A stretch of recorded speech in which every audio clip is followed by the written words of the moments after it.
Amén. Amén. Damos gracias a Dios, hermanos, porque Él nos permite una vez más, en una forma que no es la convencional, pero poder estar reunidos.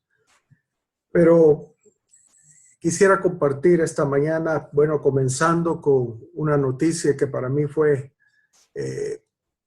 algo muy especial, una noticia que salió en internet, donde decían que los científicos le habían puesto un apodo al COVID-19 y al coronavirus. Y ellos dijeron, el COVID-19 es un virus que se comporta como un lobo vestido de oveja o un lobo vestido de cordero. ¿Por qué? Simplemente porque este virus se las ingenia para engañar a la célula y poder penetrar en ella y destruirla. Y me llamó la atención porque, ¿y a dónde sacar que ese virus actúa como un lobo vestido de cordero? Realmente creo que es la soberanía de Dios. El Señor nos está dando un mensaje muy claro. Y es que hay muchos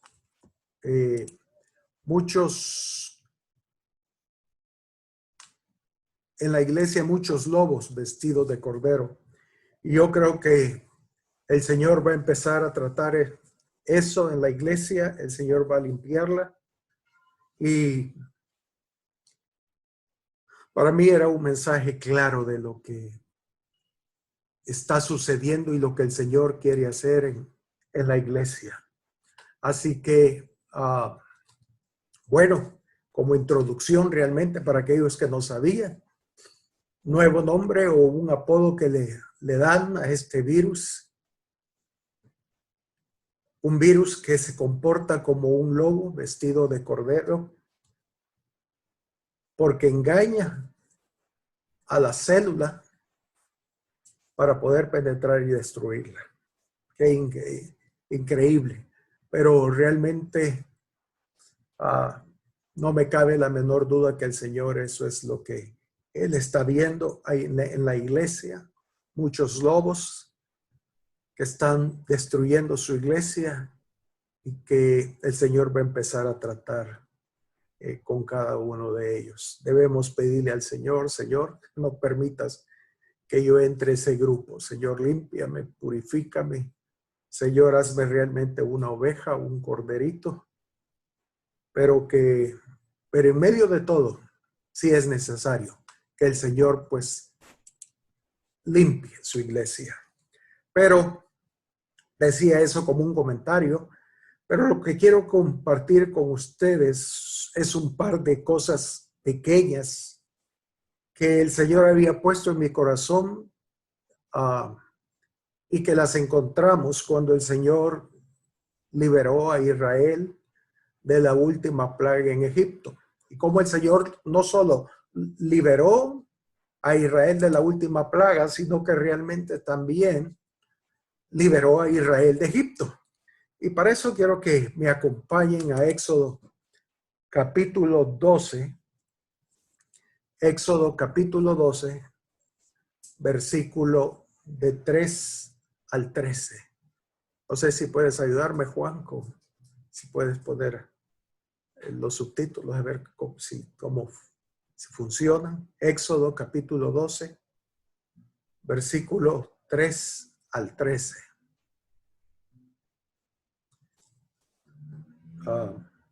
Y dice así.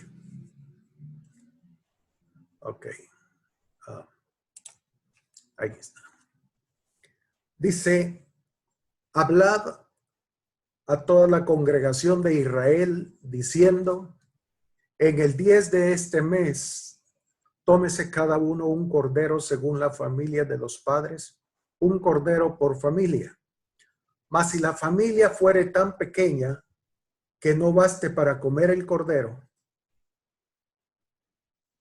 entonces él y su vecino inmediato a su casa Tomarán uno según el número de las personas.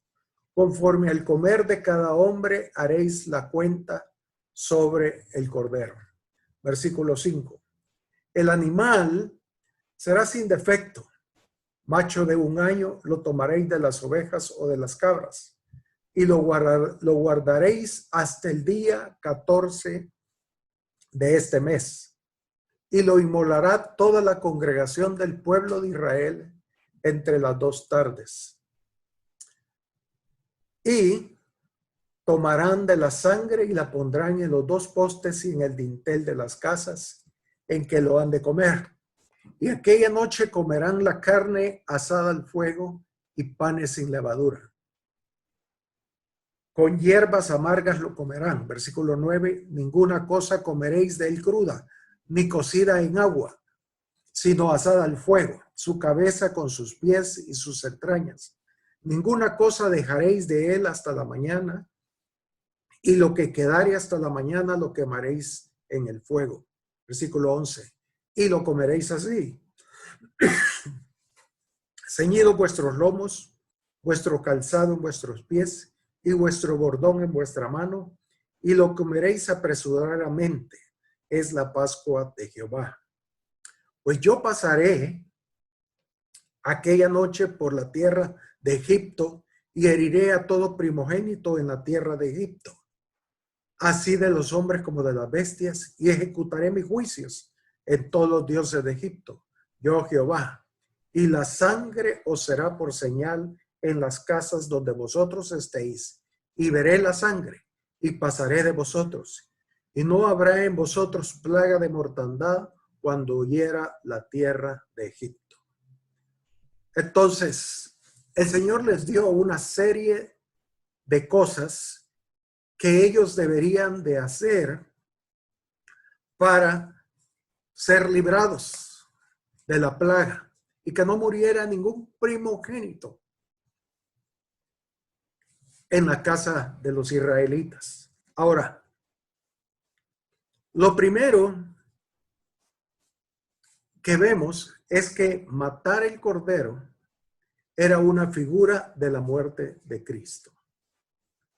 Él es el cordero que iba a ser inmolado. Entonces, ese corderito que mataban era una figura de lo que Cristo iba a padecer en la cruz del Calvario. Y ese cordero debían comerlo, porque somos salvos cuando nosotros comemos también el cordero. ¿Cómo? ¿De qué forma? Bueno, cuando recibimos al Señor como nuestro Señor y Salvador. Es la manera que el Señor ha establecido en lo espiritual para que nosotros podamos participar de ese cordero pascual. Ahora, comer el cordero, fíjense, no era suficiente para que ellos fueran librados de la plaga. Ellos necesitaban colocar la sangre del cordero en los postes y en el dintel de las casas. Ellos podían comer el cordero, pero si no ponían la sangre en la puerta, entonces los primogénitos de esa casa morían, aunque hayan comido del cordero. Porque lo que los iba a librar de la plaga no era en sí el comer el cordero, sino que dice que cuando los ángeles iban a pasaban, ellos veían la sangre en el dintel de las puertas. Y eso es muy, muy, muy interesante. Dice Éxodo 12, el versículo 13, ahí mismo que estamos leyendo, el versículo 13, dice, y la sangre os será por señal. O sea, la sangre era una señal de que en esa casa habían comido el cordero. Esa sangre era la señal que esa casa y la familia que estaba dentro era una familia israelita, eran hijos de Dios. Entonces dice, y la sangre os será por señal en las casas donde vosotros estéis. Y veré la sangre y pasaré de vosotros, y no habrá en vosotros plaga de mortandad cuando hiera la tierra de Egipto. Qué tremendo. Pero para poder proseguir y podamos entender a lo que quiero llegar esta mañana con ustedes, necesito hacer un paréntesis y luego regresaremos a Éxodo 12:13. Porque, hermanos, lastimosamente, hoy en día la iglesia, y hablo en general, está llena de diferentes fórmulas.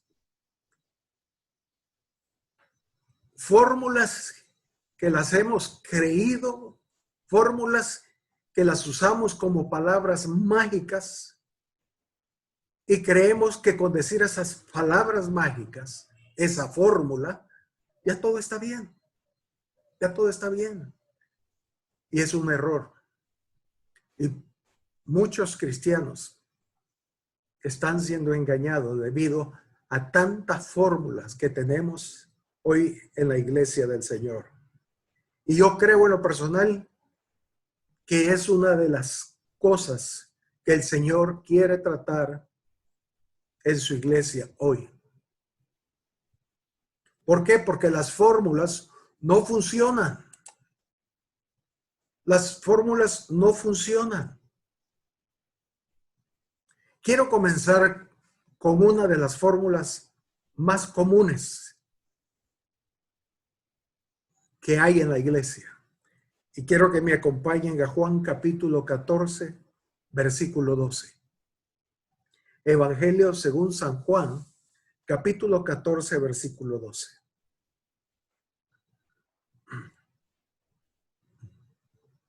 Dice así: de cierto os digo, el que en mí cree, las obras que yo hago, él las hará también, y aún mayores hará, porque yo voy al Padre.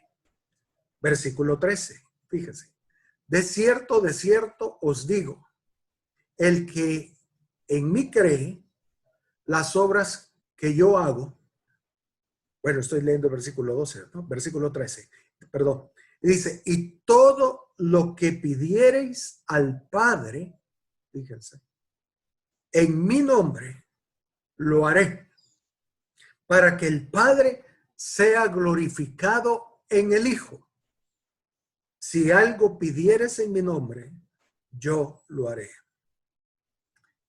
Y el Señor dejó eso muy claro, que todo lo que pidiéramos al Padre en su nombre, el Padre lo haría.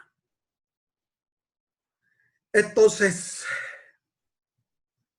nosotros oramos siempre: Señor, te damos gracias por estos alimentos que vamos a participar en el nombre del Señor Jesús. Amén. Señor, te pido por favor que sanes mi cuerpo, que quites las dolencias en el nombre del Señor Jesús. Amén.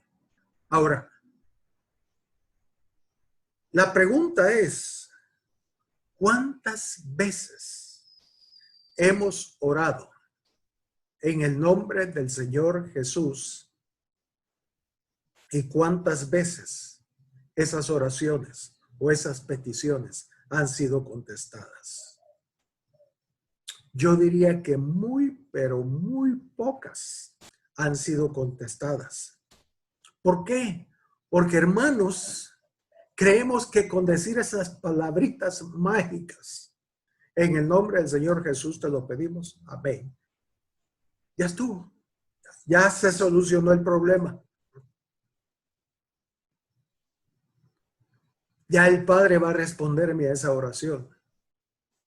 Pero qué cosa más frustrante, hermanos, que oramos de la misma forma, usando esas palabritas, esa fórmula, y no vemos respuesta.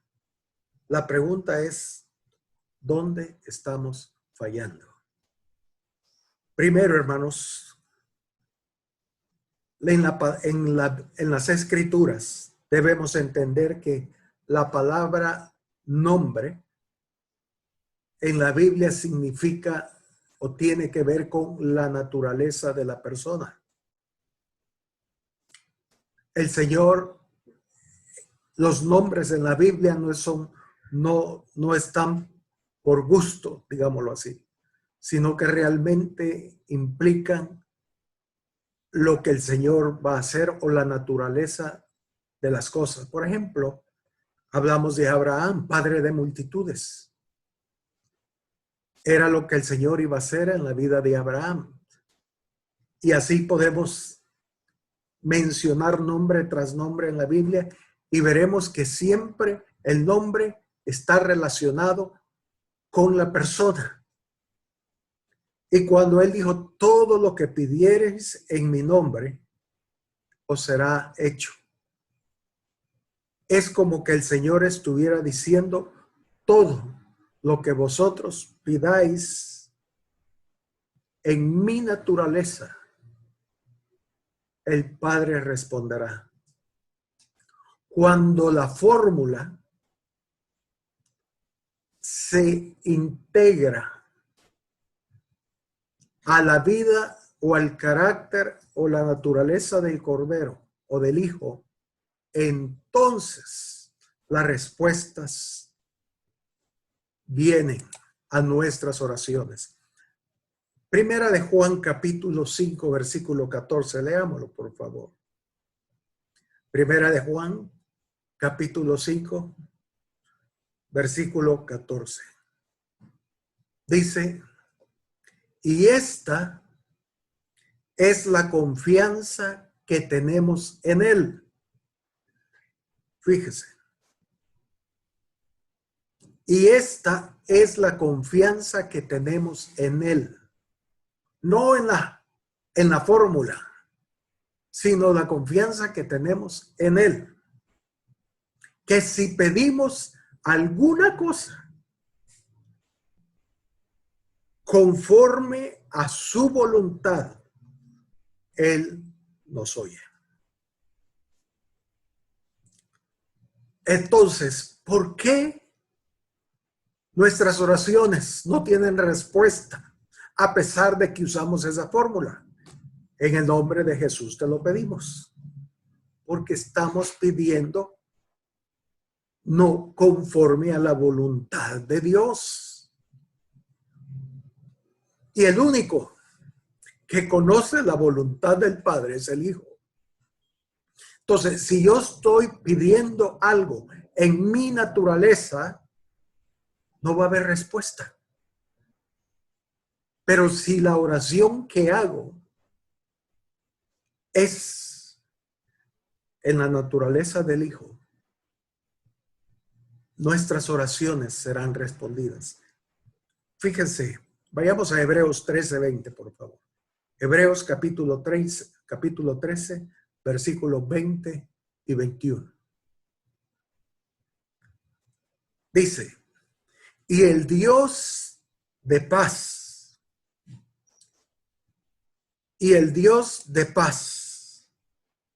que resucitó de los muertos a nuestro Señor Jesucristo, el gran pastor de las ovejas, por la sangre del pacto eterno, os haga aptos en toda obra buena.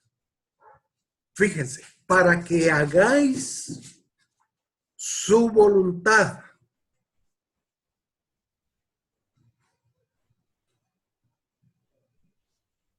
Para que hagáis su voluntad, haciendo Él en vosotros lo que es agradable delante de Él por Jesucristo, al cual sea la gloria por los siglos de los siglos. Amén.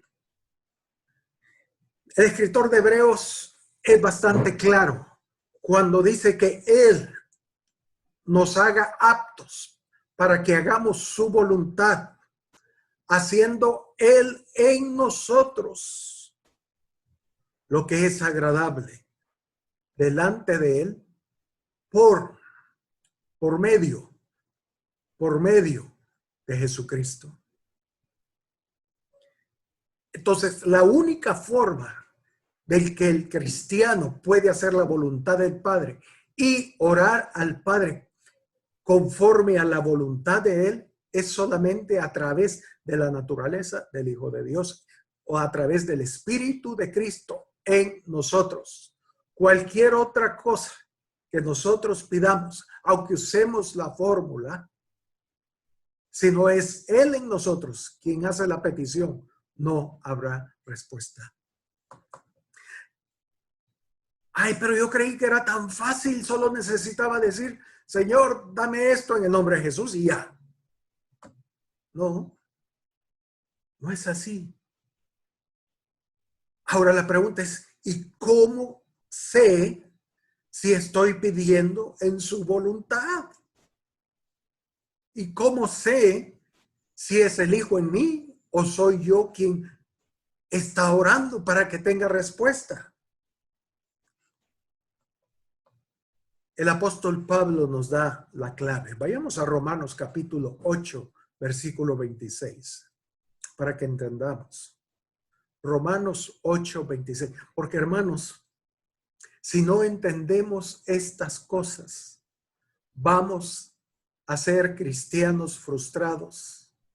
Vamos a sentirnos que el Señor no nos oye.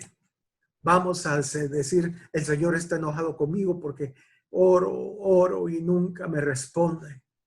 Pero miren lo que dice el apóstol Pablo y tenemos que estar atentos a estas cosas. Dice Romanos 8:26, y de igual manera el Espíritu nos ayuda en nuestra debilidad. Esa palabra debilidad tiene que ver con enfermedades, sufrimientos físicos. Entonces, dice de igual manera, el Espíritu Santo nos ayuda en nuestras enfermedades o en sufrimientos físicos que tenemos. Pues, ¿qué hemos de pedir como conviene? No lo sabemos. Ese es el problema del que estamos hablando. No sé cómo pedir, no sé cómo orar, no sé qué debo de hacer para que el Padre responda a mis oraciones. Porque, hermanos, eso sí es frustrante. Oír vez tras vez hijos de Dios, cristianos, diciendo, el Señor no me oye, yo he orado, ayunado, he hecho esto, he hecho lo otro, he hecho vigilias, de todo, y el Señor no me oye. Entonces Pablo dice, porque, pues, ¿qué hemos de pedir como conviene? No lo sabemos. Pero, y ahí la solución, pero el Espíritu mismo intercede. Eso sí, esa petición sí va a ser oída.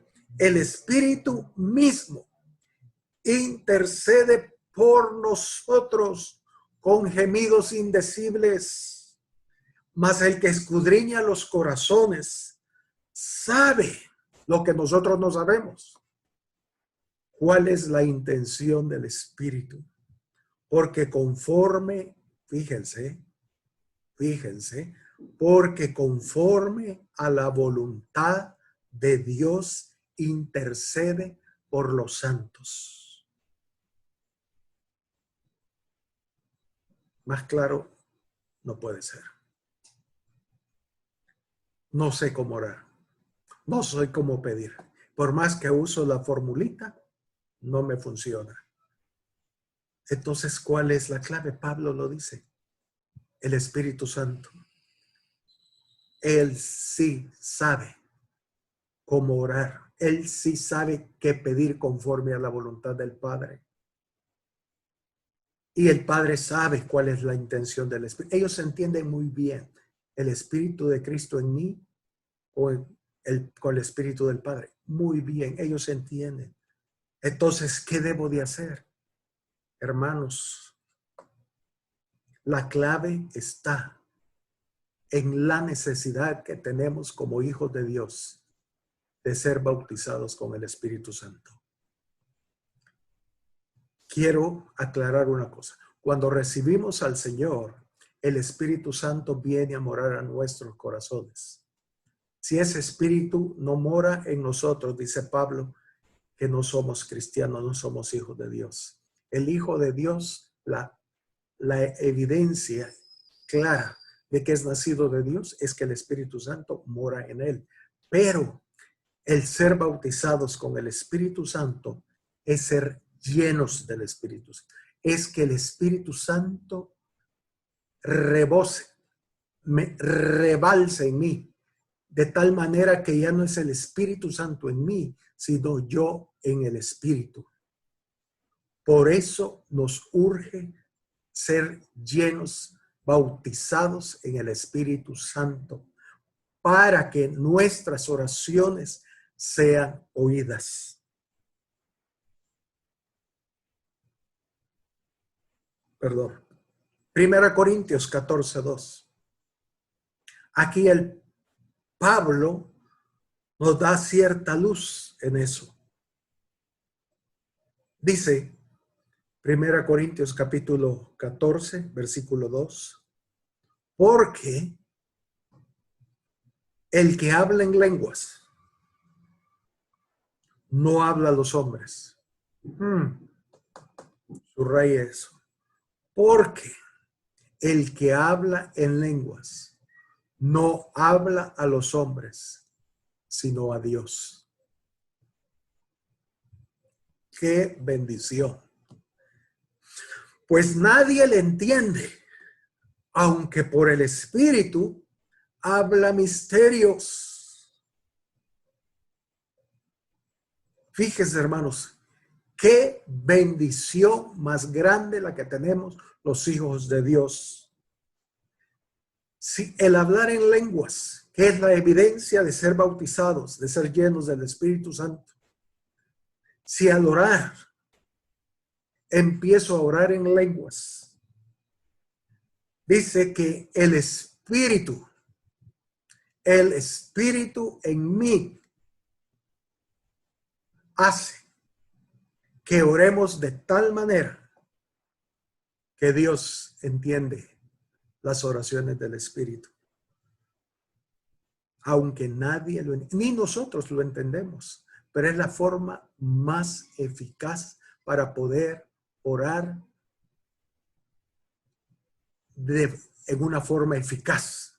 Y si al final de orar en lenguas, usted dice, y todo esto te lo pido en el nombre de Jesús, hágalo. No hay problema.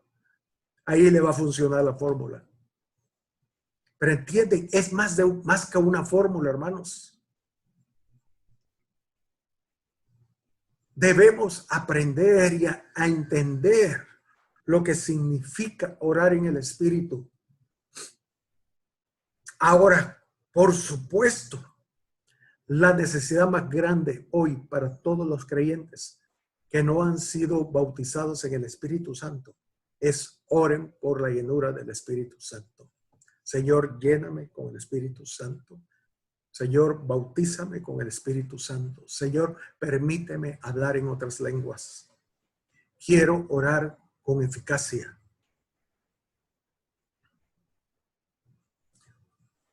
Quizás alguien todavía dude un poco y diga, hermano, bueno, miren lo que Pablo decía aquí mismo en el versículo 18, 1 Corintios 14, 18. Miren cómo oraba Pablo. Dice, doy gracias a Dios que hablo en lenguas más que todos vosotros.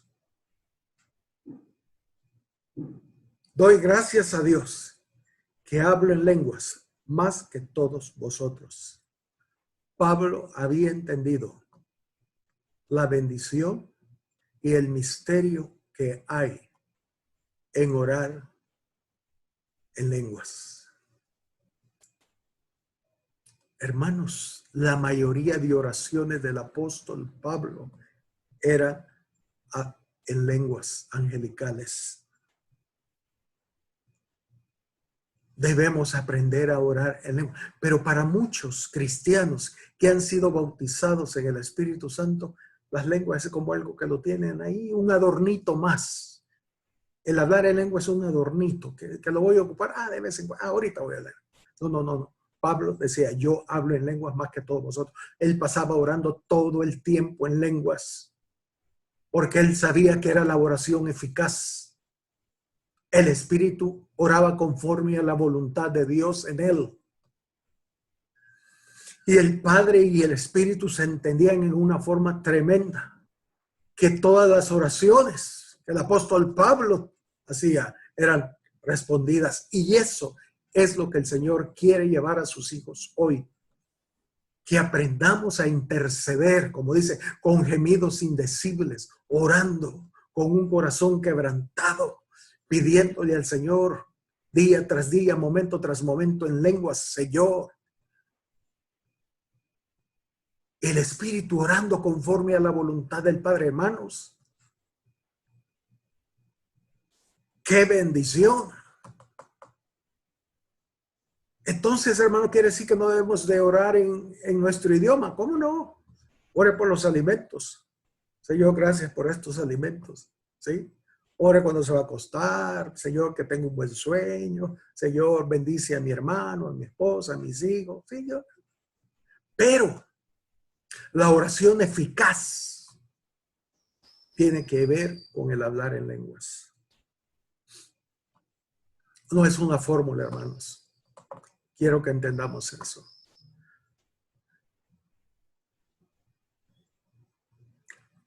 Vayamos, quiero que veamos un ejemplo. Vayamos a Hechos, capítulo 9. En el versículo 39. Aquí el Señor usa a Pedro para sanar a Dorcas, una mujer que era de buen corazón. Ella muere y el Señor usa a Pedro para resucitarla. Y dice en el versículo 39, levantándose entonces Pedro, fue con ellos. Y cuando llegó, le llevaron a la sala donde le rodearon todas las viudas, llorando y mostrando las túnicas y los vestidos que Dorcas hacía cuando estaba con ellas. Versículo 40.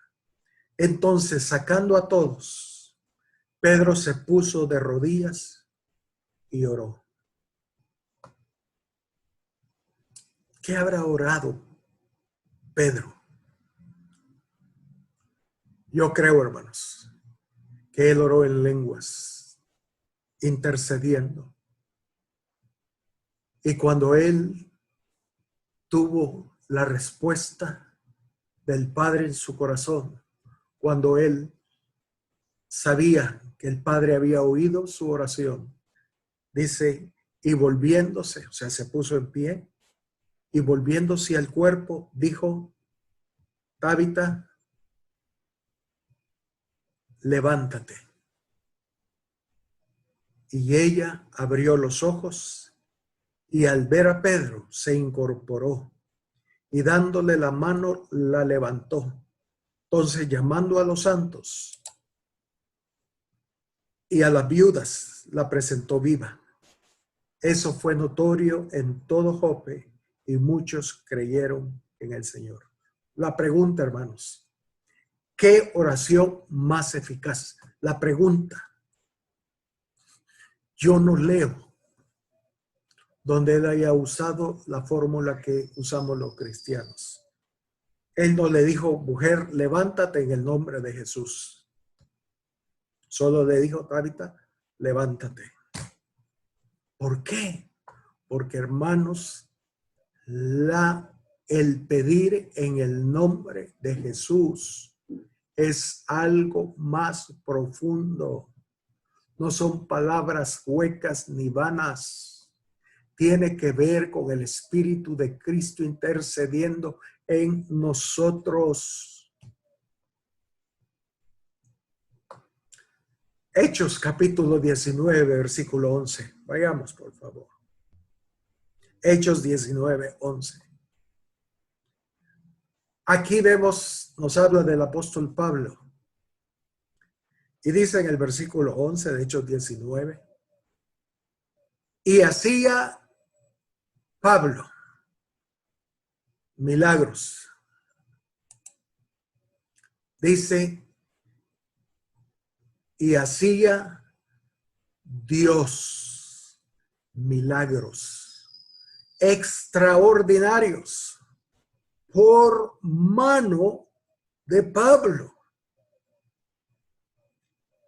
Dios hacía los milagros a través de Pablo, de tal manera que aún se llevaban a los enfermos los paños o delantales de su cuerpo, y las enfermedades se iban de ellos, y los espíritus malos salían.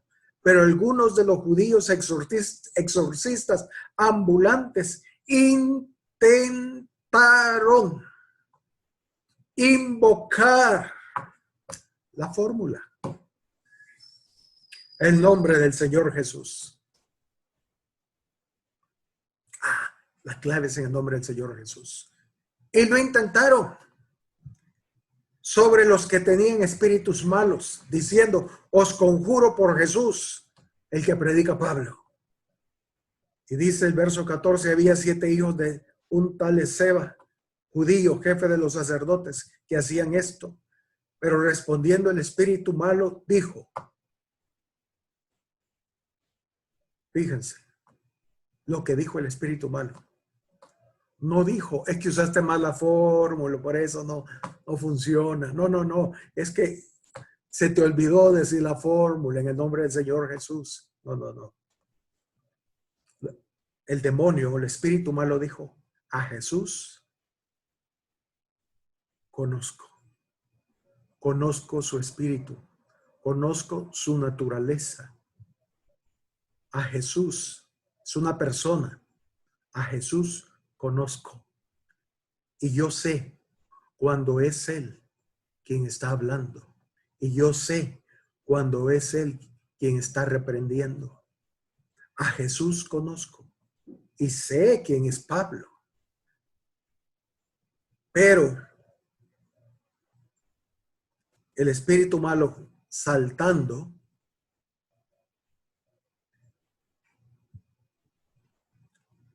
sobre ellos y dominándolos, pudo más que ellos, de tal manera que huyeron de aquella casa desnudos y heridos. Ahora fíjense, hermanos, que la gente cuando buscaba a Pablo, dice que le llevaban paños o delantales del cuerpo.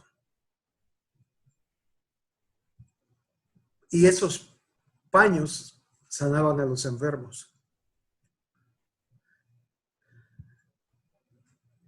Yo creo que a Pablo ni le quedaba chance de mencionar la fórmula. Porque no es cuestión de fórmula, como decía el espíritu mundo. A Jesús conozco. Yo sé cuando Él es el que está orando. Veamos otro ejemplo. El apóstol Pedro. Hechos capítulo 5, versículo 14. Era algo similar a lo que le sucedía a Pablo. Dice Hechos 5, 14. Y los que creían en el Señor aumentaban más gran número así de hombres como de mujeres. Tanto, versículo 15, que sacaban los enfermos a las calles y los ponían en camas y lechos, para que al pasar Pedro, a lo menos su sombra cayese sobre alguno de ellos. Y aún de las ciudades vecinas, muchos venían a Jerusalén trayendo enfermos y atormentados de espíritus inmundos, y todos eran sanados.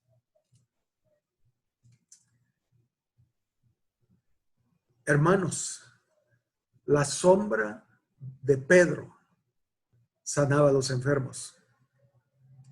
Pedro ni oraba por los enfermos. Él solo pasaba en medio de ellos, y cuando la sombra pasaba sobre los enfermos, ellos eran sanados.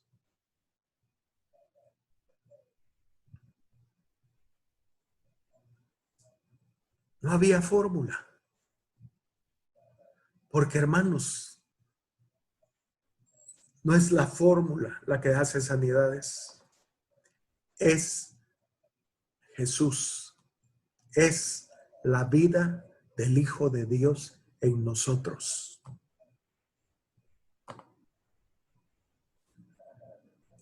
Pablo y Pedro sanaban enfermos sin orar, con su sombra, y llevaban paños y solo quizás tocando a Pablo o a Pedro para que ellos al pasar tocaran los paños y los enfermos eran sanos. No había fórmulas, pero había algo más que fórmulas. La vida del Hijo de Dios. La vida del Hijo de Dios. Entonces, hermano, ¿es malo orar en el nombre de Jesús? No, no. Pero debemos saber que todas nuestras oraciones y las oraciones no dependen de esa fórmula, sino que dependen del Hijo de Dios en mí. Depende de la naturaleza de Cristo en mí. Y ya vimos cómo funciona. Veamos otra fórmula que es muy común en el cuerpo del Señor, en el cuerpo de Cristo. Marcos 16, 16. Y esta fórmula tiene que ver con el bautismo en agua. Dice Marcos 16, 16. El que creyere y fuere bautizado será salvo, mas el que no creyere será condenado. El que creyere y fuere bautizado será salvo, mas el que no creyere será condenado. Ok. Ahora, en cuanto al bautismo en agua, existe un gran dilema en la iglesia de Dios. ¿En qué nombre debemos ser bautizados? El Señor Jesús, en Mateo 28, 19, él dio la gran comisión. Y dice Mateo 28, 19, por tanto, id y hacer discípulos a todas las naciones. Fíjense, bautizándoles o bautizándolos en el nombre del Padre y del Hijo y del Espíritu Santo. Otra vez, en el nombre del Padre, del Hijo y del Espíritu Santo. Por lo general, al bautizar, uno dice, yo te bautizo en el nombre del Padre, del Hijo y del Espíritu Santo. Ya.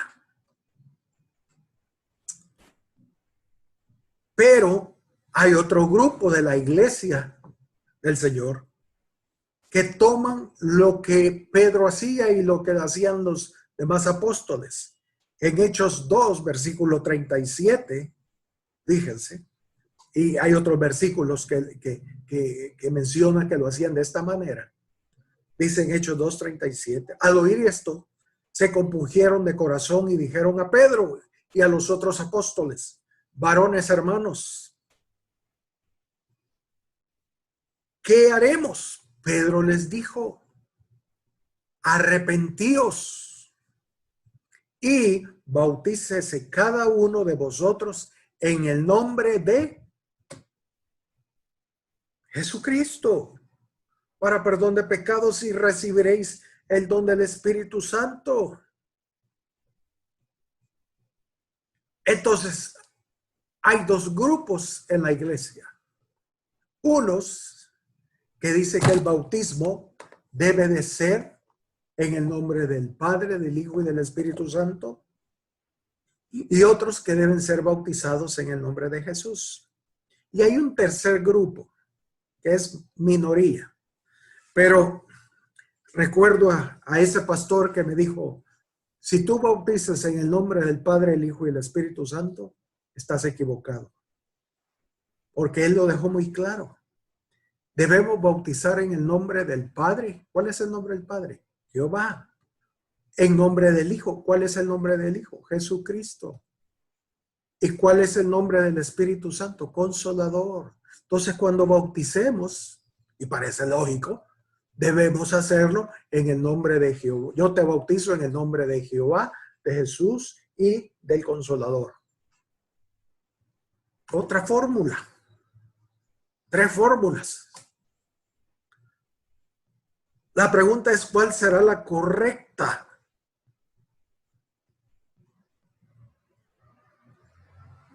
Otra vez. Volvemos a que no es cuestión de fórmulas. Hermanos, y no me voy a cansar de repetirlo. La vida cristiana no es cuestión de fórmulas. No es cuestión de fórmulas. Es cuestión de la vida.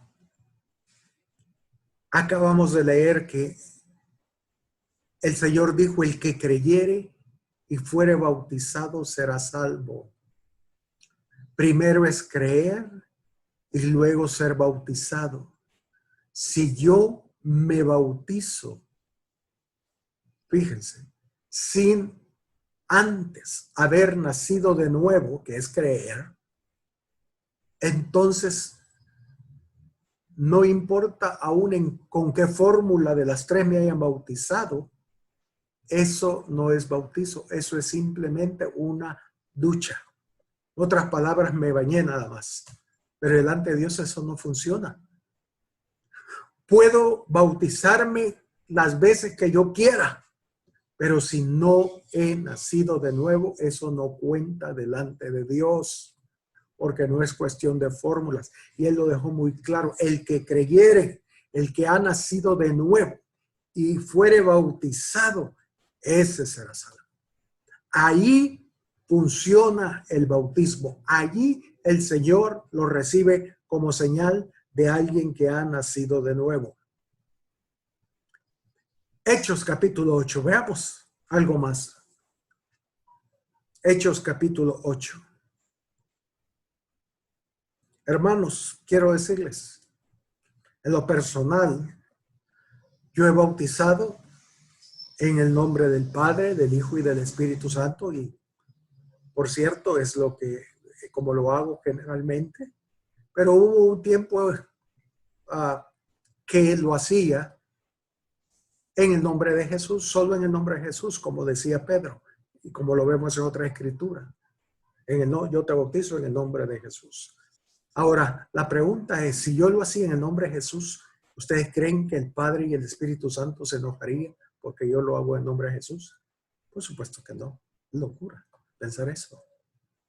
Y si yo lo hago en nombre del Padre, el Hijo y el Espíritu Santo, ¿creen que Jesús se enoja porque lo hago también en nombre del Padre y el Espíritu Santo? No, es locura. Son palabras. Es más, también lo he hecho bautizando en el nombre de Jesús, en quien habita corporalmente el Padre, el Hijo y el Espíritu Santo, para que no se enojen. Eso lo hacía ya cuando era parte de otros ministerios. Pero hermanos, si usted se bautizó en nombre de Jesús o se bautizó en el nombre del Padre, el Hijo y el Espíritu Santo, después de haber nacido de nuevo, créame, le cuenta el bautismo. Porque no son palabras. Como dije, vayamos a Hechos 8:36. Y dice, hablando del etíope y Felipe, y yendo por el camino, llegaron a cierta agua. Y dijo el eunuco, aquí hay agua. ¿Qué impide que yo sea bautizado? Felipe dijo, si crees de todo corazón, esa es la clave, la naturaleza, eso es lo importante. Eso es lo básico para el bautismo. Si crees de todo corazón, si has nacido de nuevo, bien puedes. Y respondiendo dijo, creo que Jesucristo es el Hijo de Dios. Y mandó parar el carro, descendieron ambos al agua, y Felipe y eunuco, y le bautizó. ¿Qué palabras usó para bautizarlo? No lo sé. Pero que ese bautizo lo haya hecho en el nombre del Padre, el Hijo y el Espíritu Santo, o lo ha hecho en el nombre de Jesús, o lo haya hecho en el nombre de Jehová, Jesús y el Consolador, hermanos, ese bautizo le valió. Porque no es cuestión de palabras, perdón. Porque no es cuestión de palabras. Es la vida. Veamos otro ejemplo. Hechos capítulo 8, versículo 9. Hechos capítulo 8, versículo 9. Fíjese qué casualidad que antes de que Felipe bautizara al eunuco, Felipe, bautizando a los nuevos creyentes en Samaria. Y todo el pasaje, todo el capítulo 8, tiene que ver con el bautismo. En cierta manera. Dice Hechos 8, versículo 9. Pero había un hombre llamado Simón, y no es Pedro, que antes ejercía la magia en aquella ciudad y había engañado a la gente de Samaria, haciéndose pasar por algún grande. A este oían atentamente todos, desde el más pequeño al más grande, diciendo, este es el gran poder de Dios. Tremendo. Engañados, porque hacía milagros y los engañaba a todos. Y decían, este es el poder de Dios. Versículo 11. Y le estaban atentos porque con sus artes mágicas les había engañado mucho tiempo. Pero cuando creyeron a Felipe, que anunciaba el evangelio del reino de Dios y el nombre de Jesucristo, se bautizaban hombres y mujeres.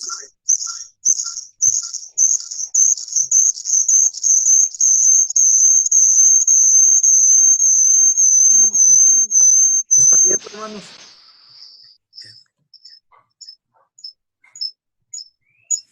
Para Cristina, por favor, quita su... Ok, gracias.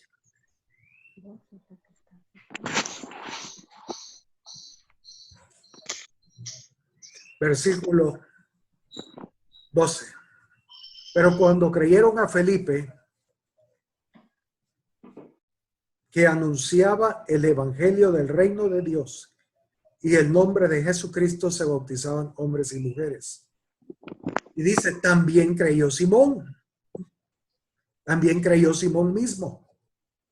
Y habiéndose bautizado, fíjense, estaba siempre con Felipe y viendo las señales y grandes milagros que se hacían, estaba atónito.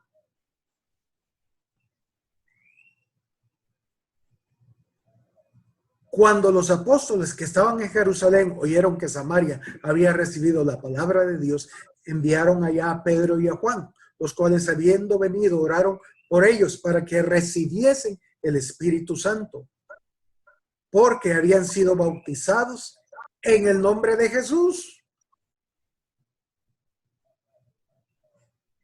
Y que no era en el nombre del Padre, el Hijo y el Espíritu Santo, pues. No. Son fórmulas, hermanos. Esas solo son fórmulas. Versículo 17. Entonces, pero más que fórmula, cuando habla que fueron bautizados en el nombre de Jesús, tiene que ver con que fueron bautizados en la naturaleza del Hijo. Será Cristo en ellos bautizándose. Era en la naturaleza, en el nombre, en la vida de Cristo. Entonces les imponían las manos y recibían el Espíritu Santo. Versículo 18. Cuando vio Simón que por la imposición de las manos de los apóstoles se daba el Espíritu Santo, les ofreció dinero, diciendo, dame también a mí este poder, para que a cualquiera a quien yo impusiere las manos recibirá el Espíritu Santo. Hermanos, esa es otra fórmula, la imposición de manos, que el Señor usó a Pedro y a Juan para que impusieran manos y recibieran el Espíritu Santo. Eso no significa que esa era la fórmula. Entonces vamos, es necesario que cuando oramos por el Espíritu Santo para que lo reciba, tenemos que imponer manos. No es cuestión de fórmulas. Cuando Pedro llegó a la casa de Cornelio, él estaba predicando y de repente todos fueron llenos del Espíritu Santo. Ni siquiera oró por el bautismo del Espíritu Santo, ni siquiera le quedó chance de imponer manos a todos. No es fórmula, es la vida. Y aquí Simón estaba viendo la fórmula, estaba viendo lo físico. Y ese fue el error.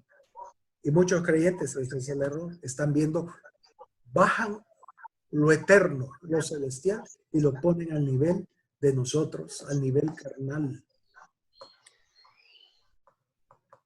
Y entonces dice, él le dice, dadme también a mí este poder para que cualquiera a quien yo impusiere las manos reciba el Espíritu Santo. Entonces Pedro le dijo, tu dinero perezca contigo porque has pensado que el don de Dios se obtiene con dinero. No tienes tu parte ni suerte en este asunto porque tu corazón no es recto delante de Dios. Y fíjense lo que dice, verso 22. Arrepiéntete pues de esta tu maldad y ruega a Dios si quizás te sea perdonado el pensamiento de tu corazón.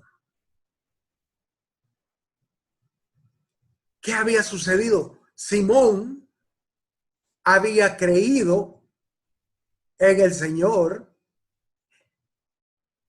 por los milagros y sanidades que hacía, pero en su corazón no había un arrepentimiento. Él no había nacido de nuevo, pero él creyó. En otras palabras, él estaba convencido que eso era de Dios, pero no estaba arrepentido. Como hay muchos en la iglesia hoy, convencidos, pero no convertidos. Simón era uno que se convenció y se bautizó. ¿Le valió el bautizo? No creo. Porque aquí Pedro le dice, arrepiéntete, pues de esta tu maldad. Aquí vemos un ejemplo claro de alguien que se bautiza sin haber nacido de nuevo.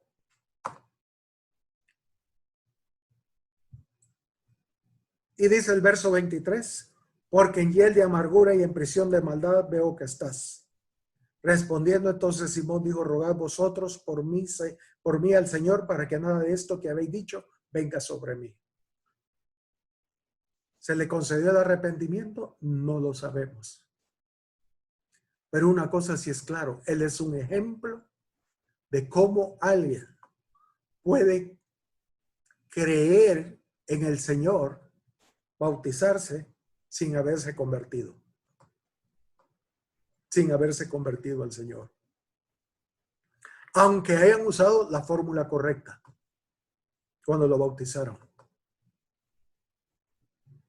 El etíope fue diferente. ¿Crees tú en el Señor? No. Si crees en el Señor Jesús con todo tu corazón, él dijo, sí, creo que Jesucristo es el Hijo de Dios. Era un convertido. Cuando un convertido se bautiza, ese bautizo le vale. Cuando es alguien que creyó, como sucede mucho en las campañas evangelistas, mucha gente recibe al Señor porque ve los milagros, ve las sanidades, pero no porque haya habido un arrepentimiento en su corazón. Es el caso de Simón. Y el Señor conoce, hermanos, los corazones. Miren lo que el Señor Jesús dijo en Juan capítulo 2, versículo 23. Juan capítulo 2, versículo 23. Dice, estando en Jerusalén en la fiesta de la Pascua, como ahora nosotros estamos en la fiesta de la Pascua, dice, muchos creyeron en su nombre, viendo como Simón, viendo las señales que hacía. Pero Jesús mismo no se fiaba de ellos, porque conocía a todos y no tenía necesidad de que nadie le diese testimonio del hombre, pues él sabía lo que había en el hombre. ¿Ven? La clave es haber nacido de nuevo. La clave no es, no, si yo soy cristiano bautizado, sí, pero has nacido de nuevo. Porque si no has nacido de nuevo, tú no te has bautizado, tú te diste una ducha.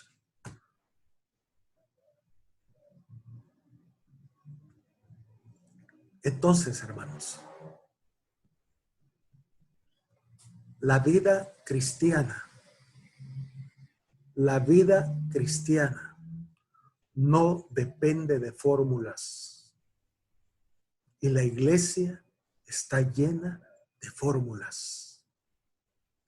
Lo que vale es la vida de Cristo. Eso es lo que pesa. Ahora, regresemos a Éxodo 12. Ya lo llevé a dar una vuelta para que lleguemos y entendamos Éxodo capítulo 12, versículo 13. Yo sé que algunos van a tener preguntas, inquietudes.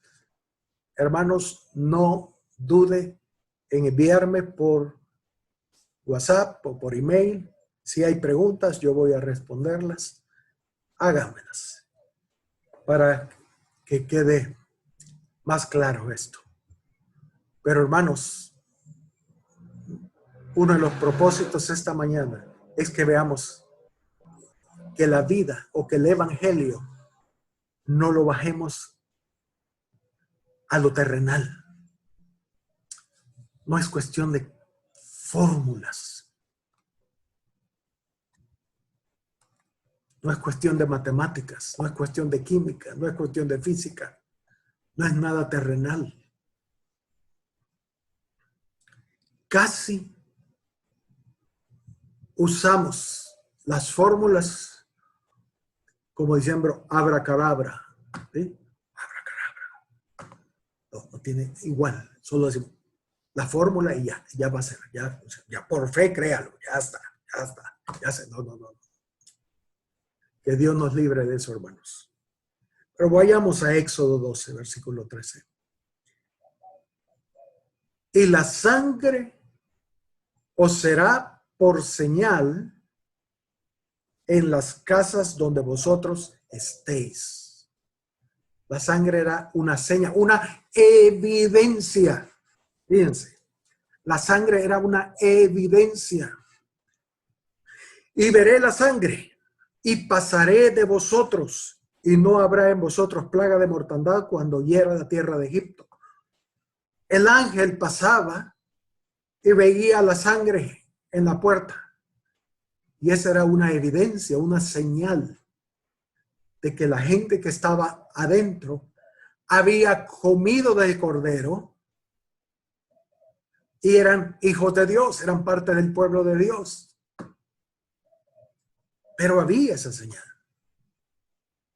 Si el ángel pasaba y no veía la sangre en la puerta, porque se les olvidó a la gente de la casa hacerlo, entonces el ángel de la muerte entraba y mataba a los primogénitos. ¿Por qué? Porque lo que el ángel buscaba era la evidencia, la señal de que el que estaba en esa casa, morando, los que moraban, eran hijos de Dios. Entonces, la sangre rociada era sumamente importante. Y hoy en día, hermanos, la sangre rociada en nuestra vida es también sumamente importante. Y quiero ver por qué. Y hermanos, ojo esto. Porque el problema que hemos llegado también nosotros como iglesia a creer que la sangre rociada es una fórmula. Señor, rocíame con tu sangre. Señor, lávame con tu sangre. Señor, cúbreme con tu sangre. Creemos que con eso ya estuvo, que el ángel va a pasar ahí. Pero como ya dije que, Señor, cúbreme con tu sangre, ya estuvo. Pues una fórmula. Tenemos que, hermanos, eso no funciona. Nunca ha funcionado ni va a funcionar. Pero puedo orar, Señor, cubre. Sí, ore. Ore si quiere, cubre, no hay problema. Pero si va a funcionar o no, no depende de sus palabras. Depende de la naturaleza del Hijo. Y eso es lo que quiero que veamos. Porque, hermanos, esto es importante. ¿Se dan cuenta hasta dónde hemos llegado? ¿Hasta dónde hemos humanizado? ¿O hasta dónde hemos bajado el evangelio? Que creemos que con palabritas ya estuvo todo arreglado. Ay, Señor, perdóname. Lávame con tu sangre ya. Límpiame con tu sangre ya. Qué bueno, ya me perdonó el Señor. No, ya me limpio con su sangre. No. Estás equivocado. Ese no es el evangelio del Señor Jesús. Ese no es el evangelio.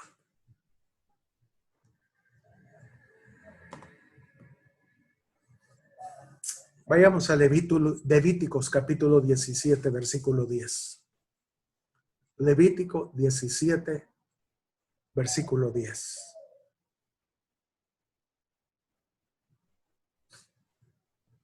Y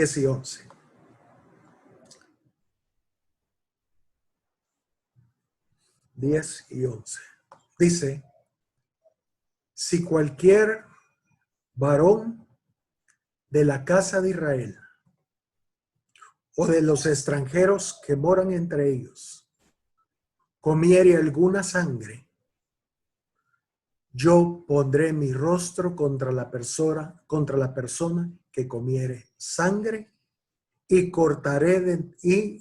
la cortaré de entre su pueblo. Versículo 11.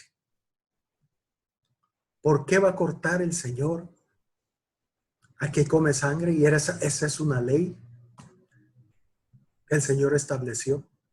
Porque dice, porque, fíjense, la vida de la carne en la sangre está. Hermanos, subraye de una vez muy fuerte, sin romper la Biblia, pero subraye eso. Porque la vida de la carne en la sangre está. Y yo os la he dado para hacer expiación sobre el altar por vuestras almas, y la misma sangre hará expiación de la persona. La vida de la carne está en la sangre. Su vida, hermanos, nuestra vida física está en la sangre. Cuando usted dona sangre, usted está dando parte de su vida. Y los animo, en cierto sentido, a donar sangre. Dice aquellos que pueden, ¿no? Porque dice que no hay mayor amigo que aquel que da su vida por su amigo. Y donar sangre es dar parte de nuestra vida. La vida está en la sangre. Entonces, cuando ellos rociaban la sangre en la puerta, lo que estaban rociando no era líquido rojo, en otras palabras, sino que era la vida del cordero que habían matado, que habían inmolado y que se habían comido. ¿Por qué? Porque la vida está en la sangre. Y el Señor, y yo la he dado por expiación. Entonces, hermanos, otra vez, lo que libró al pueblo de Israel, a los hijos de Dios, de no, que la plaga no los alcanzara, no era la pintura roja que habían puesto, sino la vida que estaba, la vida del cordero que estaba en la sangre. Amén. Lo que el ángel veía en esa sangre no era líquido rojo, pintura roja. Lo que él veía era la vida del cordero. Y esa vida era la señal que el ángel buscaba para que esa casa fuera librada de la plaga. Ahora, ¿cómo o qué significa hoy, en nuestro tiempo, que nuestras casas, las puertas de nuestras casas, sean rociadas con la sangre del cordero?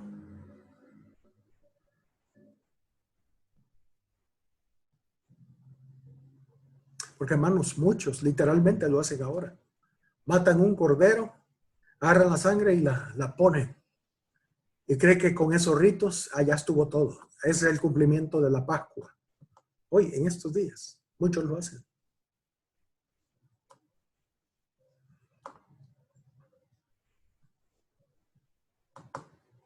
¿Cómo hemos bajado, hermanos, las cosas eternas a cosas terrenales?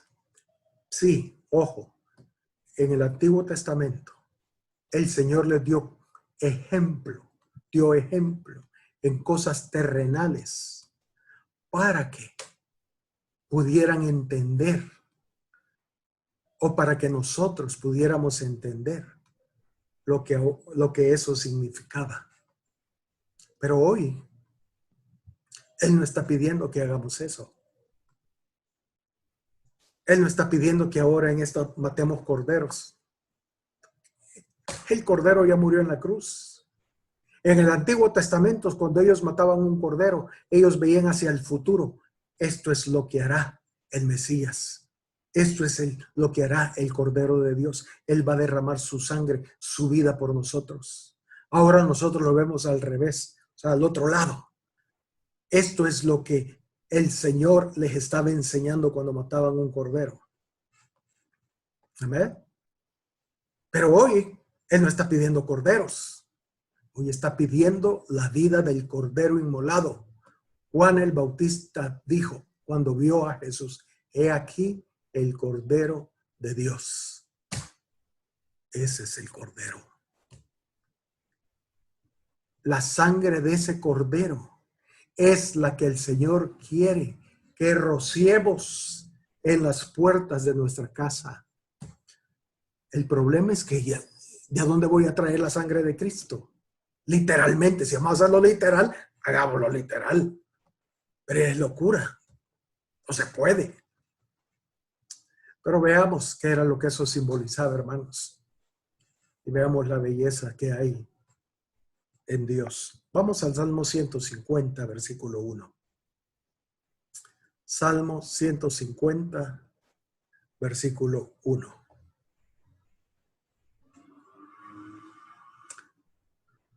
Dice, fíjense, alabad a Dios en su santuario, alabadle en la magnificencia de su firmamento, alabadle por sus proezas, alabadle conforme a la muchedumbre de su grandeza, alabadle a son de bocina, alabadle con salterio y arpa, alabadle con pandero y danza, alabadle con cuerdas y flautas. Versículo 5, alabadle con címbalos resonantes, alabadle con címbalos de júbilo. Y termina el verso 6. Todo lo que respira, alabe, ajá, aleluya. Todo lo que respira. En otras palabras, el salmista dice alabadle, alabadle, alabadle, alabadle, alabadle, alabadle. Pero dice al final, ¿quiénes son los únicos que pueden alabar a Dios? Todo lo que respira, todo lo que tiene vida, en otras palabras. Solo aquel que tiene vida, porque respira, puede alabar a Dios. Y hermanos, entendamos otra vez, no está hablando de vida física, porque uno puede tener vida física, pero si no tiene la vida de Cristo, no podrá alabar a Dios. Le da pena, le da vergüenza, no puede alabarle. No puede alabar, puede cantar, que eso es diferente. Todos podemos cantar, pero alabarle, eso es diferente. Alabarle, solo pueden hacerlo aquellos que tienen la vida del Hijo de Dios.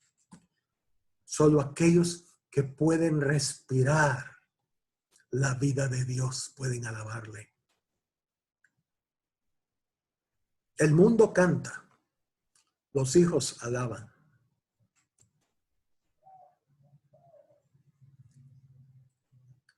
En otras palabras, la evidencia de que tengo la vida de Dios, la vida de Cristo, la evidencia que he comido el cordero es o se manifiesta a través de la alabanza.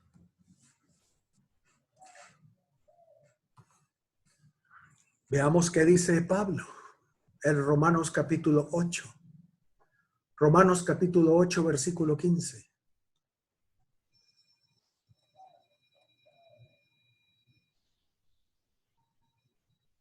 Dice,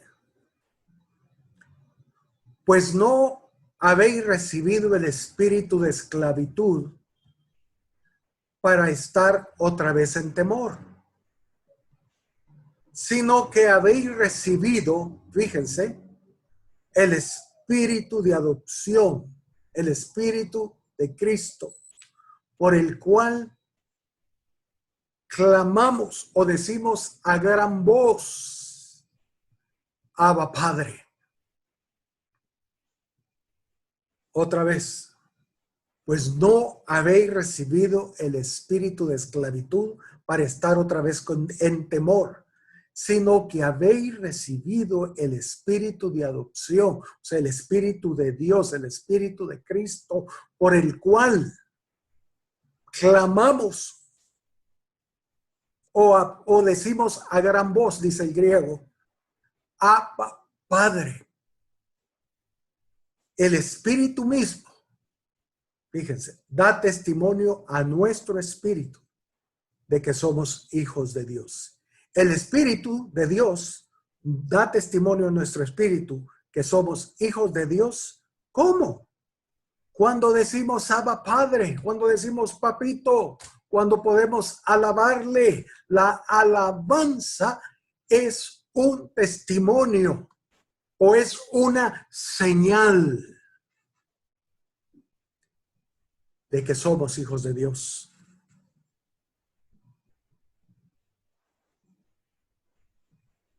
Entonces, hermanos, lo que el Señor está buscando hoy en nuestros hogares, en nuestras casas, es la señal de que en esa casa moran hijos de Dios. ¿Cuál es la señal? La sangre, sí, pero la vida está en la sangre y esa vida se manifiesta a través de la alabanza.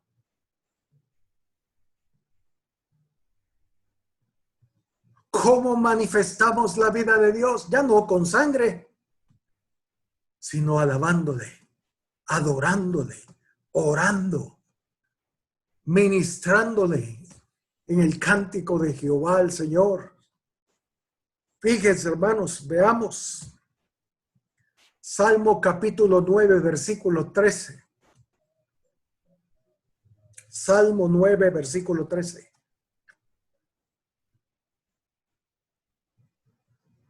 Qué tremendo, hermanos. ¿Cómo es el Señor de sabio? Dice el Salmo 9, versículo 13. Ten misericordia de mí, Jehová. Mira mi aflicción, que padezco a causa de los que me aborrecen. Tú que me levantas de las puertas de la muerte. Versículo 14. Él nos levanta de las puertas de la muerte. ¿Para qué? Para que cuente o proclame o manifieste. Para que cuente o diga. Para que diga yo todas tus alabanzas. ¿Dónde? ¿Dónde voy a publicar o voy a manifestar las alabanzas? Dice, en las puertas de la hija de Sión, y me goce en tu salvación. ¿Dónde voy a alabarlo? En las puertas. ¿Dónde voy a rociar la sangre? En la puerta. Y que la sangre es la vida. ¿Y cómo se manifiesta la vida? Todo lo que respire, alabe a Jehová. Lo que él anda buscando. Y él se lo dijo a la samaritana. Adoradores, que le adoren en espíritu y en verdad. Podemos decir, Señor, cubre mi casa con la sangre de Cristo. Pero eso no es suficiente. Eso son palabras. Él quiere ver la evidencia. Él quiere ver la señal. El ángel va a ver la señal. El Señor está buscando la evidencia. No son palabras, hermanos. No son fórmulas. Yo sé que algunos van a decir, no, eso yo no lo recibo. Eso no es cierto. Bueno, cada quien. Pero hemos bajado el evangelio a algo muy terrenal. Algo tan, no sé qué palabra usar, pero es muy claro. El Señor dice, mira mi aflicción, dice el salmista.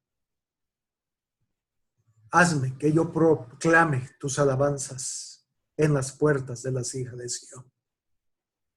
Salmo 100, versículo 4, todos lo conocen y lo hemos cantado. Entrad por sus puertas con acción de gracias, por sus atrios con alabanza, alabadle, bendecid su nombre. Y por último, hermanos,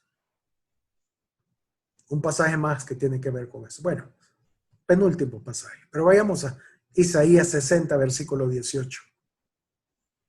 Isaías 60, 18.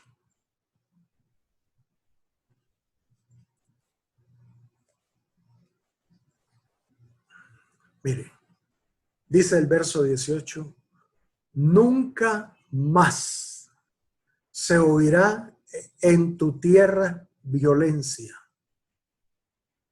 destrucción ni quebrantamiento en tu territorio.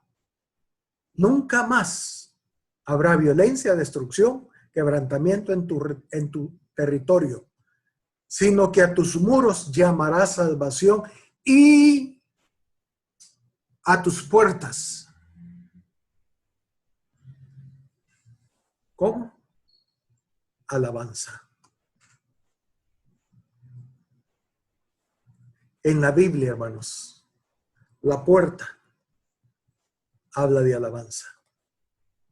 Pero esa alabanza, esos cantos, tienen que ser rociados con la sangre del Cordero.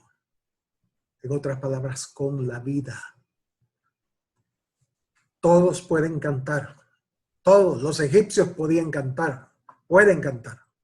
De hecho, cantan. Pero eso no es suficiente. Todas las casas de los egipcios tenían puertas. Pero la diferencia la hacía la sangre, la vida. La vida.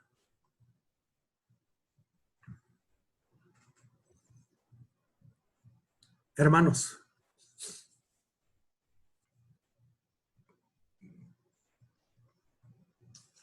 uno, usted puede, voy a decirlo así, puede poner la radio y buscar una emisora cristiana y oír un canto.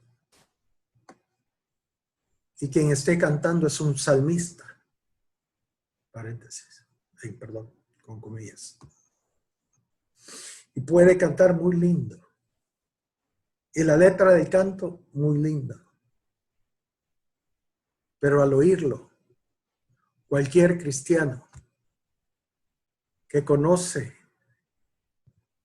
la vida de Jesús sabe si ese canto tiene la unción de Dios o no. Aunque diga cosas lindas, cosas preciosas. Yo te amo y que el Señor, tú eres mi refugio. Aún usando letras bíblicas.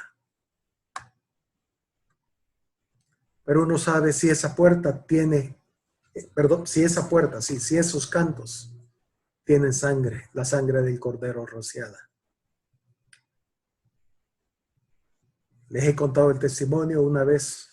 Bueno, vamos en el carro y decimos, poner la radio y vamos a ver qué hay. Y ponemos y oímos cantos cristianos, inmediatamente cambiamos la emisora porque al solo oírlo sabemos que no hay vida. No hay vida.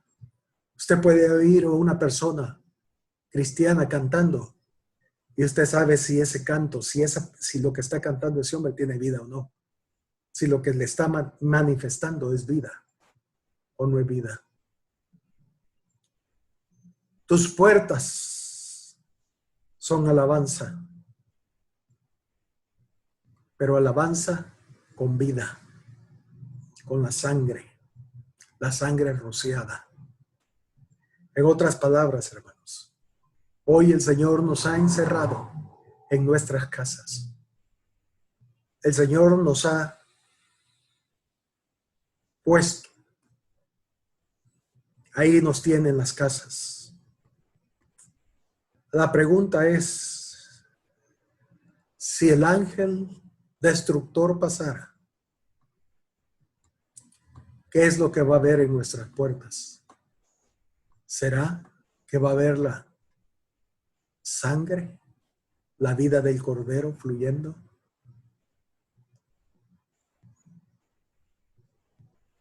¿O simplemente va a haber cantos, música, pero nada que tenga que ver con la vida?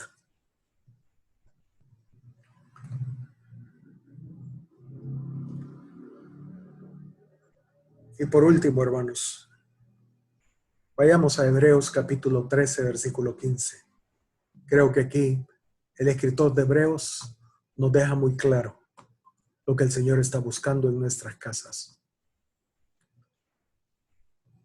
Porque, hermanos, si creemos que haber levantado la mano para recibir al Señor, haber hecho la oración del pecador, es suficiente para escapar de los juicios de Dios, estamos equivocados. Él espera que su vida sea manifiesta. Él espera que la sangre del Cordero sea rociada. Dice Hebreos 13, versículo 15. Así que ofrezcamos a Dios por medio de Él. Fíjense, por medio de Él.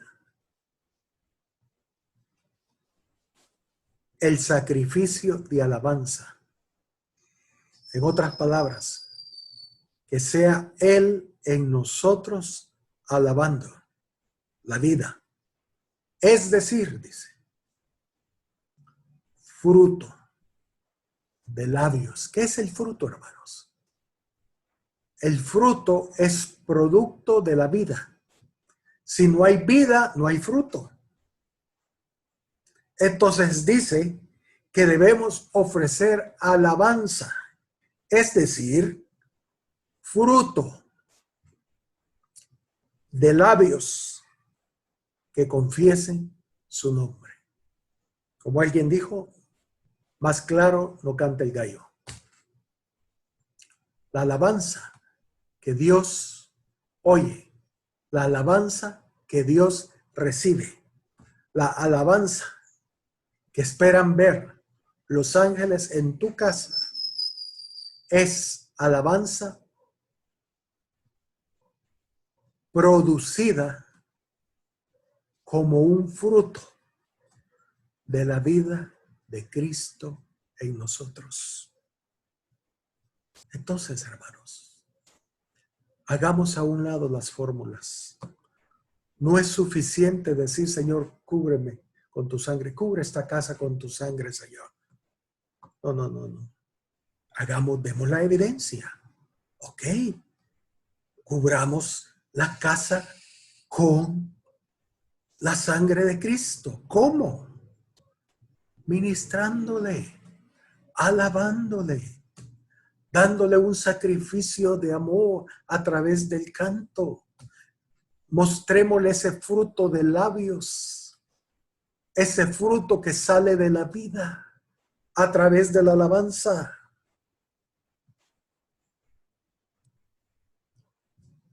Eso es lo que Él quiere, hermanos. Eso fue lo que libró a los israelitas de la plaga de Egipto. Ellos manifestaron la evidencia de que en esa casa habían hijos de Dios cuando vio la sangre, la vida, en esa puerta, la alabanza. Qué lindo, hermanos. Qué lindo. Ojalá que hoy que estamos encerrados podamos, como hijos de Dios, decirle, Señor, yo quiero que mi casa sea cubierta con tu sangre. Señor, que tu sangre nos limpie a mí y a mi familia. ¿Cómo? Manifestando ese fruto de labios, reuniéndonos, alabando al Señor. Y mientras la alabanza fluye, la vida de Cristo va a cubrirnos, va a llenarnos, va a limpiarnos. Eso sí, eso es, Señor, cúbreme con tu sangre. Señor, que tu vida me cubra, que tu vida me llene, que tu vida me limpie. Porque decir, Señor, límpiame con tu sangre, es decirle, Señor, que tu vida me limpie, que tu vida haga una obra en mí. Cuando le alabamos, cuando alabamos al Señor. Y algo que he sentido hacer, porque alguien va a decir, ay hermano, pero yo, ¿cómo hago? O sea, en mi casa nadie toca el órgano, no tengo ningún instrumento. A veces a mí me cuesta cantar. Bueno, espero que vamos a hacer algo. Y es que gracias a Dios tenemos grabadas muchos, ¿cómo se dice? Grabado el servicio de los domingos, toda lo que es la administración al Señor, las alabanzas. Y vamos a tomar la tarea de grabar 10, 15 minutos de la alabanza congregacional para que usted pueda ponerla en su celular y usted pueda unirse a esa alabanza congregacional que va a tener en su celular y entonces pueda ministrarle al Señor. Así es más fácil. Es más fácil, sobre todo cuando no tenemos experiencia, no sabemos qué es sol, qué es le fa, qué es todas esas las notas. Entonces es más fácil si ponemos algo y lo que hacemos es seguirle. Solo necesitamos darle un clic, oír el canto, cantarlo, y va a ser muy fácil ministrarle al Señor. Pero es tiempo, hermanos. Empecemos a cubrir nuestra casa con la sangre del Cordero. Ya es tiempo que las puertas sean rociadas en el dintel con la sangre de Cristo Jesús. Que el Señor los bendiga, hermanos. Amén.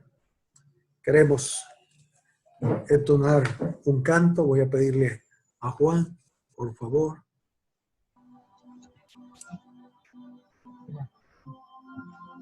Dame ojos para ver tu espíritu. Dame oídos que oigan tu voz. Que mis labios expresen tu gloria y tu mano